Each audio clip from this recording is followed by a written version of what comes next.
Bienvenue sur Hypercute, l'émission qui boxe la propagande médiatique et politique de l'extrême droite. Nous ne souhaitons pas faire barrage à l'extrême droite, nous voulons la vaincre. Attentat d'extrême droite, pour la première fois, le parquet national antiterroriste s'est saisi d'une affaire de meurtre raciste. Hichem Moraoui, tunisien, a été abattu par son voisin Christophe B. à Puget-sur-Argent, dans le Var. Christophe B. a diffusé des vidéos sur les réseaux sociaux pour revendiquer l'attentat. Il encourage d'autres Français à faire comme lui, il dit clairement qu'il veut tuer des musulmans.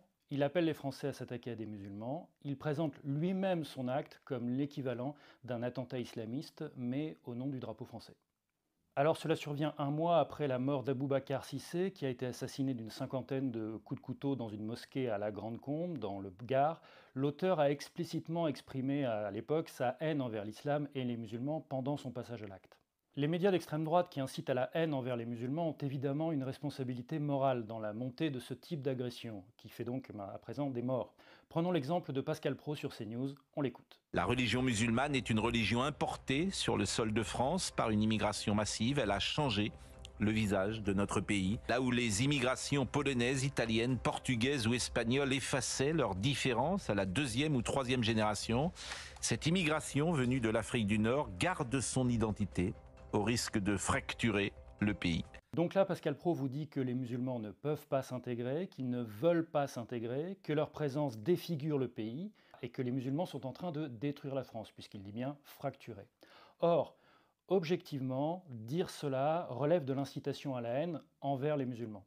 La responsabilité morale évidente de CNews dans la montée des agressions contre les musulmans, elle réside dans ce type de discours très concrètement. International à présent, en Hongrie, le gouvernement d'extrême droite de Viktor Orban a déposé au Parlement un projet de loi pour s'attaquer aux ONG, aux médias indépendants et aux entreprises qui sont financées par des capitaux non hongrois. Une liste noire sera dressée. Un bureau de protection de la souveraineté sera créé, il pourra geler leurs comptes, saisir leurs biens et enquêter sur les comptes personnels de leurs dirigeants. Pour rappel, le parti de Viktor Orban, le Fidesz, est un allié du Rassemblement national au Parlement européen.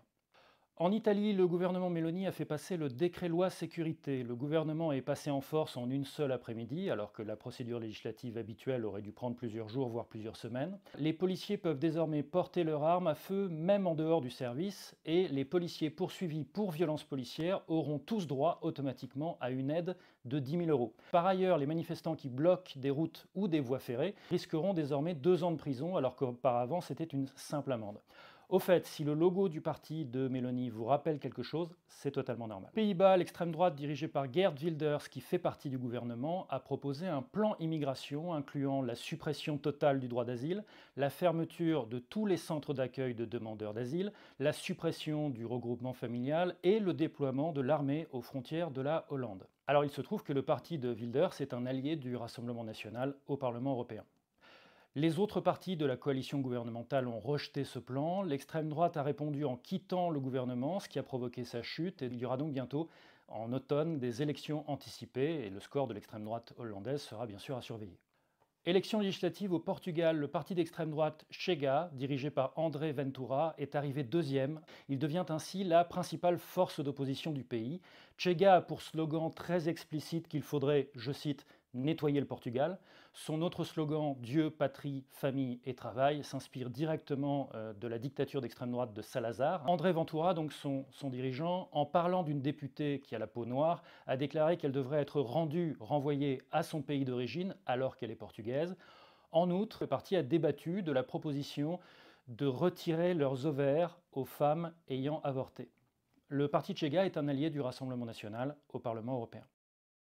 Nous allons examiner les violences urbaines après la finale de foot PSG Inter Milan. Mathieu Vallée, porte-parole du Rassemblement national, a déclaré notamment « C'est l'ensauvagement que l'on a vu à Paris ». Alors, petit rappel, l'ensauvagement, c'est un concept tiré du livre La France orange mécanique de l'essayiste d'extrême droite Laurent Oberton.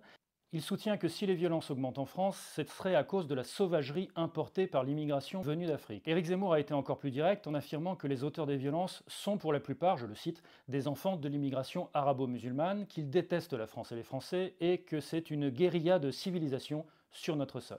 Comment débunker efficacement cette propagande raciste et xénophobe? D'abord, ayez toujours ce réflexe, on en a déjà parlé la semaine dernière, les gens d'extrême droite ne prouvent quasiment jamais ce qu'ils racontent. Donc, pour les coincer, demandez-leur toujours des preuves.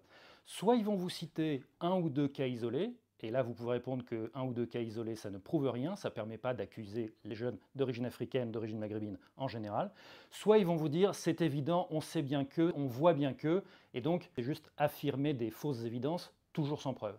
Et donc à partir de là, vous les tenez, parce que vous pouvez leur asséner qu'ils affirment des choses très graves sans apporter aucune preuve. Ensuite, démontrer que leur préjugé raciste est forcément faux. On a 12 000 fauteurs de troubles, selon le ministère de l'Intérieur, en hypothèse haute. C'est vraiment le maximum, 12 000. On a 1 million de jeunes immigrés, descendants d'immigrés, africains, maghrébins, estimation INSEE. Donc, même si tous les fauteurs de troubles étaient des jeunes noirs, des jeunes maghrébins, ça veut dire qu'au moins 98%, et en fait davantage, des jeunes noirs et maghrébins sont forcément innocents. Enfin, quand la presse a enquêté utilisé là, le Dauphiné libéré, par exemple, a assisté au tribunal à Paris aux comparutions des fauteurs de troubles. Les parcours et les origines sont variés. Des étudiants, des pères de famille, des travailleurs sans papier, et ils viennent de toute la France, et non pas de banlieue uniquement. Et puis pour mettre les pieds dans le plat, il y a aussi des blancs, et non pas uniquement des noirs et des maghrébins. La plupart, en outre, ne sont pas des délinquants, ils ont des casiers judiciaires vierges. Donc le portrait type asséné et répété en boucle par le Rassemblement national, par Reconquête, etc., il est juste faux. On passe à présent au troisième round, le chaos de la semaine. Comment peut-on combattre les médias d'extrême droite de manière structurelle? Pour répondre à cette question, notre invité est le journaliste Vincent Hédin. Salut Vincent. Salut Thomas.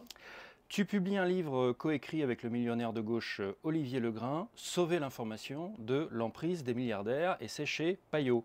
Olivier Legrain va lancer la Maison des médias libres. Alors, c'est quoi? Pourquoi faire? Et ça commence quand?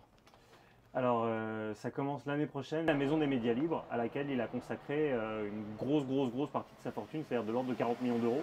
Entre le métro Barbès et le métro Château-Rouge pour les Parisiens, un immeuble qui, je crois, est l'ancien immeuble de Médecins du Monde, va accueillir environ 300 à 350 postes de travail qui seront uniquement occupés par soit des journalistes de médias indépendants, soit des éditeurs de maisons d'édition indépendantes, pour qu'ils puissent coexister, travailler ensemble, faire des synergies, faire des enquêtes ensemble dans cet immeuble dont les loyers seront évidemment modérés. Il y aura un amphithéâtre mis en commun, des studios de production mis en commun pour que les gens puissent faire de la vidéo, faire des événements beaucoup moins chers.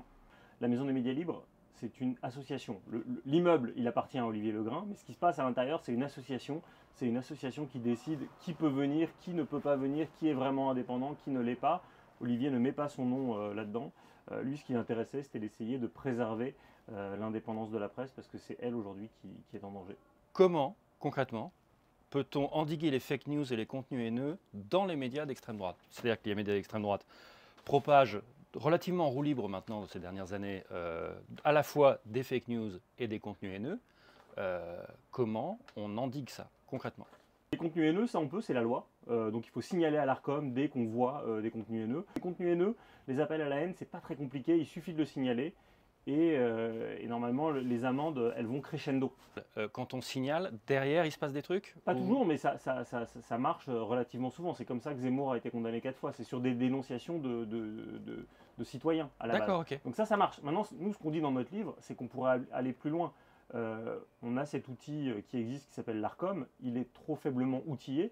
Il faudrait lui donner un arsenal de sanctions plus fort. On pourrait imaginer des sanctions plus fortes, financièrement plus fortes, voire des interdictions d'émettre temporaires. Là, excusez-nous les gars, ça fait 3 fois que vous mettez des contenus haineux en 8 jours.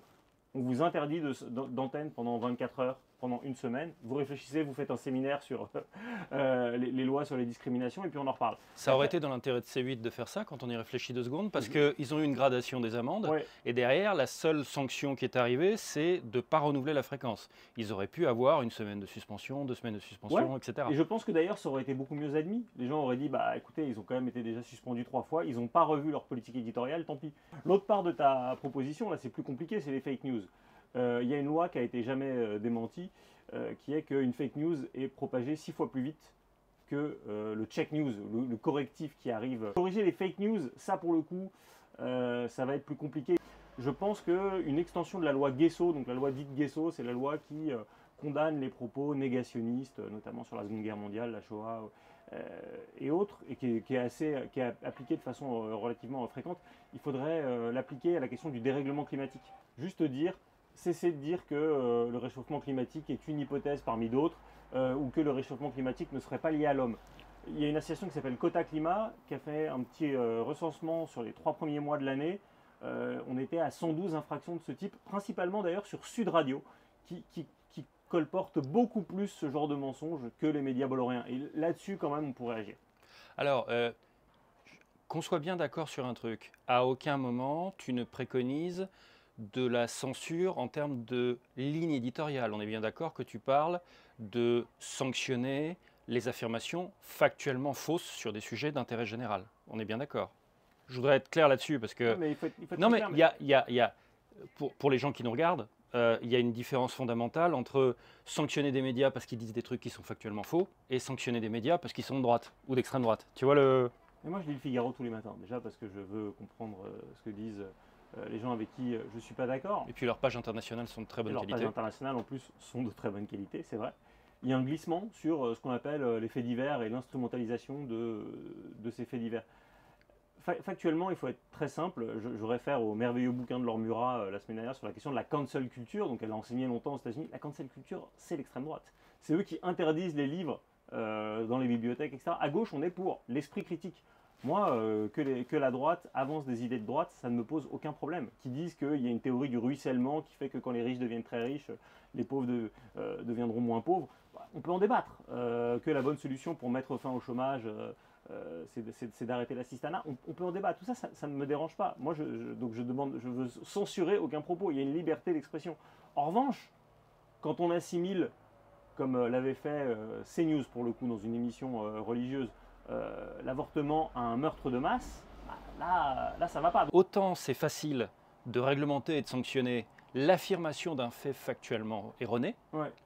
autant je vois pas, et peut-être que tu peux nous éclairer là-dessus, comment on peut sanctionner une sélection biaisée des faits qui sont vrais, mais le fait de sélectionner que cela crée une représentation de la réalité qui au global est fausse. Je pense en fait à la surexposition des faits divers. En termes de réglementation, un média de type CNews peut très bien dire « Nous n'affirmons rien de faux, nous montrons des faits divers qui existent bel et bien. Vous n'avez rien à nous reprocher, nous ne faisons que dire des choses qui sont factuellement exactes. » Sauf qu'ils accumulent des faits divers qui sont toujours un certain profil et ils vont invisibiliser les autres, et ce faisant donc, ils vont mentir par omission. Mais ça, je ne crois pas qu'on puisse le sanctionner, si? Alors non, on ne peut pas le sanctionner. Mais sur cette question des faits divers, qui, comme le disait le sociologue Pierre Bourdieu, font diversion, Des faits poussent à diversion, regarder ouais. autre chose, on peut s'interroger.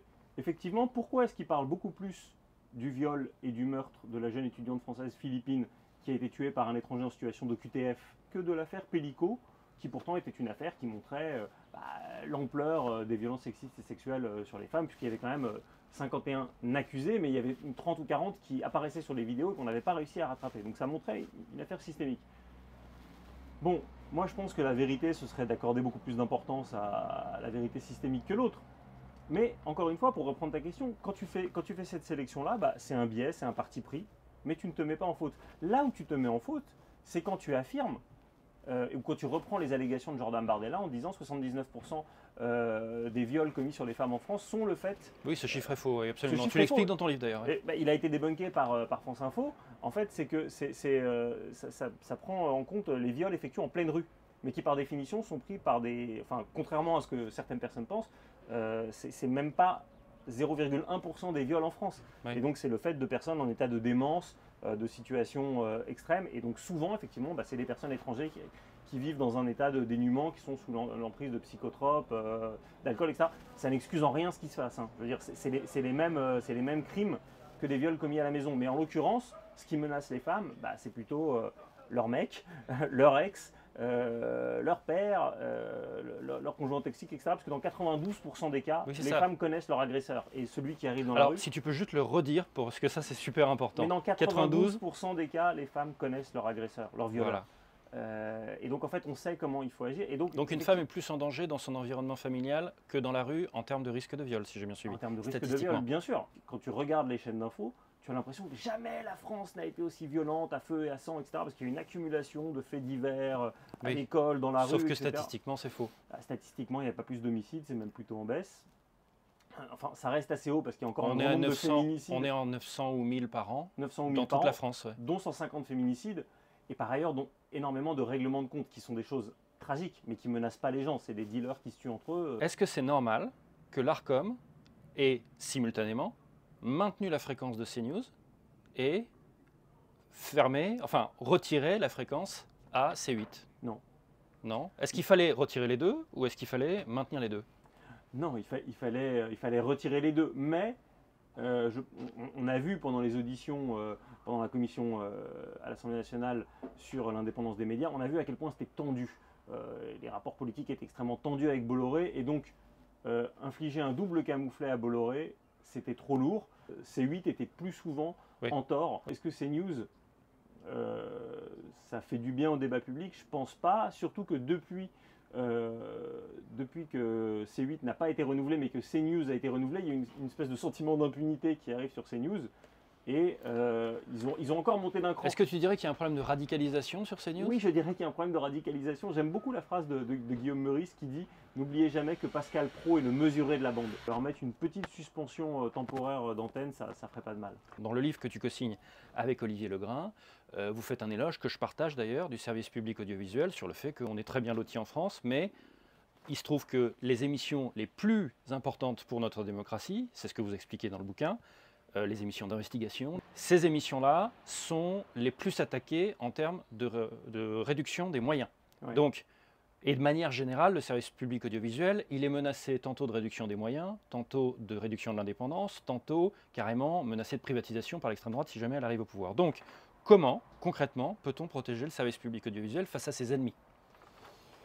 D'abord, il faudrait défaire ce que la Macronie a fait, c'est-à-dire réinstaurer la redevance. Mais alors, évidemment, un impôt de plus, tu imagines bien l'impopularité de ce genre de mesures. Mais pourquoi c'est très important? Il faut juste le dire techniquement en 2 secondes, c'est que la redevance, ça tombait chaque année, et donc le budget de l'audiovisuel public, il n'était pas débattu. Donc la redevance sanctuarisait de facto l'autonomie financière du service public. Alors que là, chaque année, il faut aller quémander. Ouais. Et que, effectivement, comme tu le disais, s'il y a un exécutif d'extrême droite qui arrive, lors du vote du budget sur l'audiovisuel, ils pourront dire, cette année, c'est pas 4 milliards qu'on vous donne, mais 2. Ah, vous n'y arrivez pas, vous avez qu'à vendre France 3. Ensuite, c'est vrai qu'il faut revenir en arrière sur l'indépendance des nominations à la tête des audiovisuels publics. C'est vrai que quand j'écoute France Inter, quand j'écoute les interviews de Sonia De Villers, Léa Salamé, les éditos de Dominique Seux, rédacteur en chef des Échos, ou les prises de parole de Nicolas Demorand, j'ai pas vraiment l'impression d'habiter en Wokistan. Et pourtant, sur CNews, toute la journée, on va te répéter que c'est une bande d'extrême gauche. Qu'est-ce qui se passe face à ça? C'est qu'ils sont attaqués, et qu'est-ce qu'ils font? Ils donnent des cautions à l'extrême droite. Ils vont commencer à donner des chroniques à Dominique Régnier, donc de la Fondation pour l'innovation politique, très à droite, à Anne-Rose Enchère de l'Express, pour l'écologie maintenant c'est Hugo Clément qui est assez compatible parce qu'il est passé, il a reçu des invitations de Valeurs Actuelles, il a remercié publiquement David Rachlin, le maire de Fréjus, parce qu'il s'était, je crois, engagé pour la libération de Paul Watson. Bref, sur tout ce qui est très visible, on donne des gages on n'est pas que des radios ou des maisons de gauche. La dernière fois qu'il y a eu des réductions de budget à France Télévisions, c'était minime, c'était même pas 5% du budget qui était visé. Et 75% de ces coupes ont eu lieu sur les émissions d'Élise Lucet et Tristan Valdex. Pourtant, quand on y réfléchit, est-ce qu'il y a plus de services publics que de faire de l'investigation, de l'information, etc. Est-ce que c'est pas plus de services publics qu'un talk-show comme Telle Époque qui existe de Léa Salamé, qui existe sur TF1, qui existe sur tous les médias privés? Est-ce que démasquer la propagande médiatique et les fake news, est-ce que ça s'apprend? Et en particulier, est-ce que l'éducation aux médias peut être enseignée au lycée? Alors en théorie, elle doit l'être. On a même un centre qui s'appelle le Clémy, qui a vu ses budgets extrêmement restreints. Quand Rachida Dati a décidé il y a peu de sabrer la part personnelle du pass culture, c'est autant de cours aux médias qui se font en moins. Oui, bien sûr, ça s'apprend. Moi, je suis intervenu dans des collèges, lycées, après la mort de Samuel Paty, quand on venait nous parler de la liberté d'expression. Il y a des tonnes d'associations qui le font, mais évidemment, qui dit association dit inégalité territoriale. Il y a des assos, il y a des territoires où tu vas avoir beaucoup d'assos qui savent faire ça, beaucoup de journalistes qui vont être là sur place. Donc en Ile-de-France, en gros, Ile-de-France, ouais. En Ile-de-France, c'est pas compliqué. Ailleurs, c'est plus dur. On veut leur apprendre la différence entre une source, un émetteur, un fait, une opinion. Ça s'apprend. Après, ils pensent bien ce qu'ils veulent. C'est vrai que ça demanderait un petit effort national dans la mesure où on ne peut pas faire reposer une tâche aussi importante sur le dos d'associations qui sont souvent dans un système économique précaire. Si tu pouvais faire passer, d'un coup de baguette magique, 3 réformes, et pas une de plus, pour sauver l'information en France. Ce serait quoi? D'abord, l'obligation de respecter la charte de Munich pour toutes les entreprises de presse. Donc la charte de Munich, c'est un texte qui a été édicté par des syndicats européens dans les années 70. C'est un cahier des charges déontologiques en C'est gros? un cahier des charges avec 5 On respecte la vie privée, on ne bidonne pas, etc. Ouais. On respecte la vie privée, donc ça déjà, il y a beaucoup de monde qui est emmerdé. On respecte le contradictoire. Si jamais on t'accuse, il faut avoir écouté l'autre partie. On respecte la proportionnalité. Ça revient sur ce qu'on disait, à savoir qu'on ne peut pas consacrer la moitié de son journal à un mort d'une certaine façon s'il y en avait 1000 autres d'une autre façon, etc. Et donc refuser de donner des aides publiques et la qualification de médias à toutes les entreprises de presse qui ne respectent pas ce principe. Vous n'aurez pas d'aide publique à la presse, vous n'aurez pas de canal hertzien ou d'autorisation à émettre. La deuxième, c'est de repenser intégralement le système des aides à la presse qui pour l'instant repose sur la taille, ce qui signifie factuellement... Plus t'es gros, plus tu touches de fric en gros. Oui, et donc valeurs actuelles, Le Parisien et Le Figaro en touchent infiniment plus que Blast, Blast, Reporter, Vert ou Le Média. Et 3, puisque tu viens d'en parler, service public de la formation de l'information, pour vraiment démultiplier l'offre auprès des jeunes et aussi auprès des journalistes, parce que je pense que les journalistes ils devraient se former tout au long de leur vie. Je vois un grand nombre de chartes qui arrivent, comme le journalisme à hauteur de l'urgence climatique, mais aussi la charte sur le journalisme et les questions de migration. Et ce serait pas mal qu'ils se forment. Donc voilà. Vincent, merci beaucoup. Merci à toi Thomas. Voilà, c'est la fin de cet épisode du Percute. N'oubliez pas de partager nos vidéos autour de vous sur tous les réseaux sociaux. Franchement, allez-y, lâchez-vous, c'est totalement open bar. Si vous voulez faire des montages à partir de ça, utilisez juste des bouts, vraiment faites comme vous voulez, c'est avec plaisir. N'oubliez pas aussi de vous abonner pour suivre nos nouveaux épisodes et nos nouveaux formats courts. À la semaine prochaine.